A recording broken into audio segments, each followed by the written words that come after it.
واحد السلام عليكم ومرحبا بكم معايا في فيديو جديد. ان شاء الله اليوم عاوتاني غنشارك معكم طريقه ديال الطون منزلي، بواحد النوع ديال الحوت في المتناول. الثمن ديالو جد رخيص بالمقارنه مع النتيجه. يعني الطون تصاوبوه لوليداتكم زعما في الدار بطريقه اللي سهله وبسيطه وفي نفس الوقت شي حاجه اللي زوينه. ان شاء الله تنال الاعجاب ديالكم وتعجبوا وليداتكم. الا كنتو باقي ما شاركتوش في القناه كنتمنى تشاركوا وتخليوا لي جيم الى عجبكم الفيديو. لي كومونتير ديالكم مرحب بهم دائما كما كنقول. بقاو معايا باش نشوفوا التتمه ديال الفيديو. هذا البنات هو الحوت اللي غادي نستعمل في هذا الطون. هذا الحوت ديال كيقولوا له التونه، ولكن هذه الصغيره ماشي ديك التونه الكبيره. هذه كتباع هنا كيكون الثمن ديالها 15 و 20 درهم الكيلو. انا هنا في مراكش كنشريها ب 20 درهم الكيلو. في المدن الاخرين يقدر يكون ناقصه، تقدر تكون زايده، ما عرفتش على حساب المدينه. المهم هذا هو الحوت اللي كنستعملو. انا حطيت لكم الصوره باش تعرفوا عليه. بالنسبه للطريقه كناخذوا هذيك الحوت ديال الطونه ديالنا كما كتلاحظوا معايا هنا. كنقطعوا هذاك الحوت وكنديروه في واحد البانيو مع الماء وواحد الحامضه معصره ونص كاس ديال الخل، وكنحطوه في الثلاجه حتى واحد ساعتين ولا 3 سوايع حتى كيبيض اللون ديال هذاك الحوت ديالنا. على فكره باش ما ننساش وللامانه هاد لاغوسيت خديتها من صديقه ديالي نزهه، كنوجه لها واحد التحيه من هنايا. كنقول لها شكرا بزاف على الوصفه. المهم عندنا هنايا غادي ناخذوا نص كاس ديال الخل وعاوتاني عصير حامضه اخرى وشي حبيبات ديال الثومه وورق سيدنا موسى وحبوب ديال القزبر. انا ما توفرش عندي ما درتوش ولكن هو ضروري ديروه. المهم صافي هادشي اللي غادي نحتاج. من بعد ما كيترقد لي هذاك الحوت وكيولي بيض اللون ديالو بيض كناخذو كما كتلاحظوا هنا. وغادي ناخذ واحد الكوكوت وغادي ندير فيها هذاك الحوت ديالي. غادي نضيف عليه ديك النص بليتو نص كاس ديال الخل تقريبا، ما كاملش نص كاس، وحامضه غادي نعصرها وغادي ناخذ الماء ديالها ولا العصير ديالها. وغادي ندير الثومه.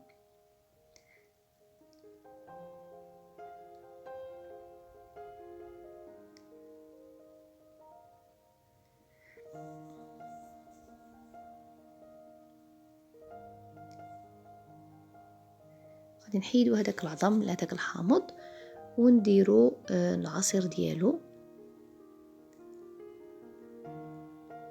ضروري يكون عندكم الحامض في هاد الوصفه هو والخل باش كيتلف لينا هذيك الريحه المجهده ديال الحوت، وفي نفس الوقت كيعطي ديك الحموضه اللي كتكون مزيونه في الطون اللي كنذوقوها في الطون. وانا غادي ناخذ الثومه بالقشور ديالها. غادي تاخذوا الثومه بالقشور ديالها. غادي ناخذ هنايا شي 5 ولا 6 ديال الفصوص ديال الثوم ونغسلهم ونديرهم هكذاك بالقشور ديالهم.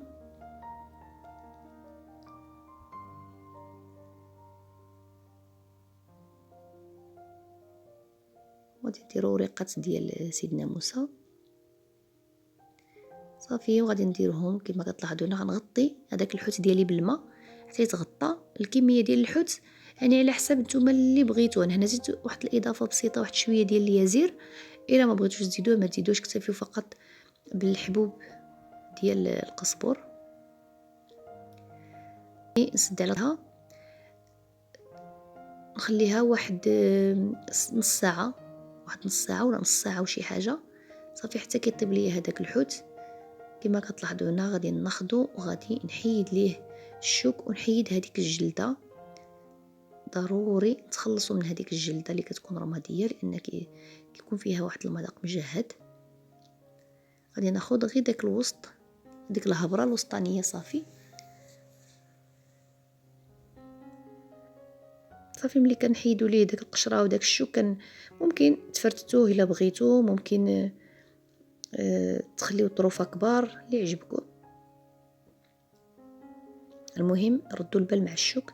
هي النوع ديال الحوت هذا ما كيكونش زعما فيه الشوك كتير، كيكون فيه غير داك السلسور وكيكون شويه من الجناب كيكون ديال الشوك، ماشي داك الشوك يعني كتير بحال اللي في الباجو اللي في الانواع ديال الحوت اخرين. كما كتلاحظوا انا غادي نبقى حتى نكمل الكميه اللي عندي كامله، نحيد ليها الشوك ونقيها.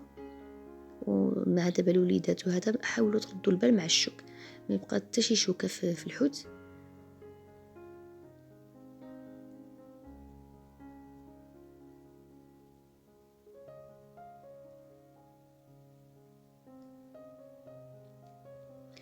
صافي هنا من بعد ما نقيت هذاك الحوت كله غادي ناخذ واحد القريعه دجاج. من الاحسن تكون القريعه ديالكم يعني مغسوله مزيان ومعقمه. وسيرتو الا كنتو غادي تحتفظوا يعني درتو كميه كبيره وغتحتفظوا به. انا هنا ما درتش صراحه كميه كبيره، يعني ديك جوج حوتات كان فيهم شي 2 كيلو تقريبا. ما درتش يعني كميه كبيره، عملت هاد القريعه وواحد القريعه اخرى ديال المايونيز صغيره. يعني بركه يسالي عاود ان شاء الله نعاودو، حيت زعما صراحه عجب وليداتي، حتى انا عجبني. جا مزيون تحطوه هكا في الطبيصل وتغمس فيه، ولا ديروه في الخبيزه، ولا ديروا به شي حاجات. مهم نتوما عارفين الاستعمالات ديال الطون.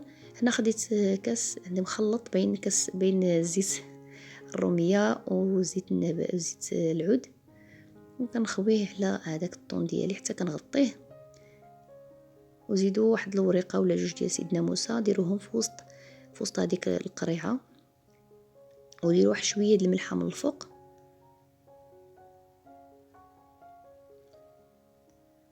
ولا بغيتو تزيدوا شي ضريصه ديال الثومه حتى هما مع مع الطون لداخل، اما لكم الاختيار.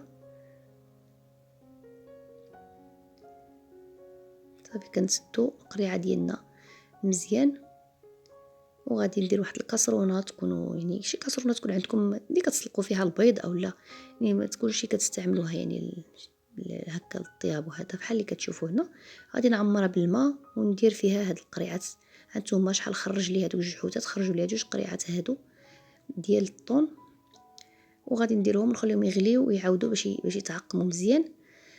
صافي وهذا هو الشكل النهائي ديال الطون. درت خويت لكم منه في الطبيصل باش تشوفوه وتشوفوا كيف كيجي. وتبارك الله يعني كيخرج يعني 2 حوتات كيخرجوا لك هذه الكميه هذه. يعني دابا الطون راه تزاد في الثمن، راه نتوما عارفين ولا غالي، وما بقاش زعما شي طون اللي هو زوين الا بعض الماركات اللي باقيين يعني مزيانين. المهم هذا هو الشكل النهائي ديال الطون ديالنا. نتمنى ان شاء الله تجربوه ويعجبكم، ودائما مع وصفات اللي هما اقتصاديين وسهلين وفي المتناول للجميع. نتمنى ان شاء الله يكونوا كينالوا الاعجاب ديالكم، وما تنسونيش من اللايك وبارطاجيو الفيديو على احبابكم وصحابكم. ونتلقى معكم ان شاء الله فيديو اخر. السلام عليكم.